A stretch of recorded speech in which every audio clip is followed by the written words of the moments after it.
In this guide, I'm going to show you guys how can you return items on Temu. Let's get started.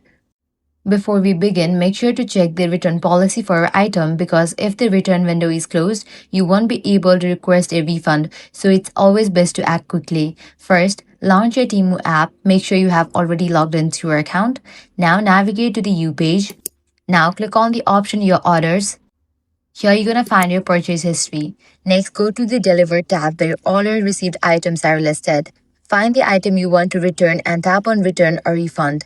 Make sure the item is already marked as delivered, otherwise the return option would appear.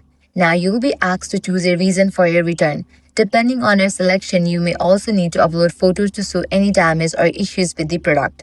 After that, follow on-screen instructions to choose your refund method and return option. Once the request is submitted, Temu will provide a return shipping label. In most cases, the first return for an order is free. Simply pack your item securely, attach the label, and drop it off at the designated shipping location, and that's it. This is how you can easily return an item on Temu. If this guide helped you out, do not forget to like, share, and subscribe.